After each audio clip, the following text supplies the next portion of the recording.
Steve, was it a frustrating night in the sense that it seemed to be almost a repeat of what happened 5 nights ago? Yeah, it was frustrating. I think we got ourselves into a reasonable position at 3 for, I think it was 209 with 11 overs to go. And then everything, fell to pieces again. We lost 2 of the in batters really quickly, one after another.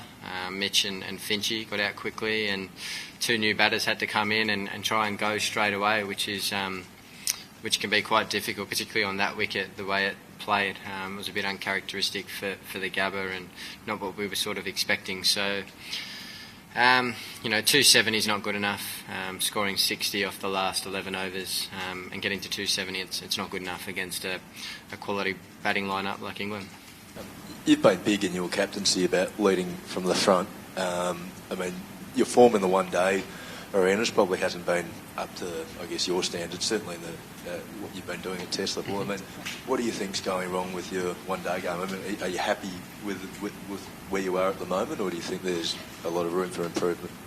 I definitely think I've got a lot of room for improvement. I don't think I've been playing one-day cricket as well as I could for, probably the last couple of series. So, I have pretty high expectations of myself, and I haven't been living up to them recently. So, I've got to start nailing it down, and I've got a few starts and just start going on with them and setting the team up a little bit more. Steve, I think going back to the last 10 matches, you guys have won 1 out of 10, which is one of Australia's worst stretches. How do you solve that? Is it about mass changes to personnel, or is it about chopping and changing? Is it changing guys in the order?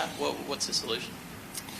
I don't know the answer to that. I wish I did. I think, in probably the last 10 games, we've actually got ourselves into some reasonable positions, and we just haven't been able to take advantage of them. Like today, at 3 for 209, we were probably set to get 310, 320, and then it's a completely different ball game.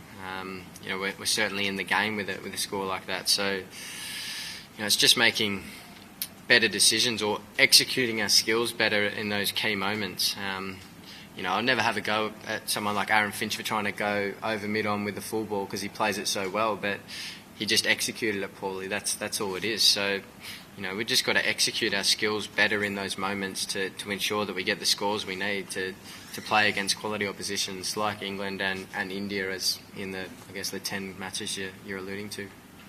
Steve, do you know the reasons why Nathan Lyon hasn't been included in this tournament? And given his red ball form and Big Bash form, do you think he deserves another crack at 50 over game? I'm sure it'll be talked about. He's obviously had an exceptional summer with the red ball, and he's gone and started to bowl really well in the Big Bash. So no doubt, his name's going to continue to be talked about in one-day cricket.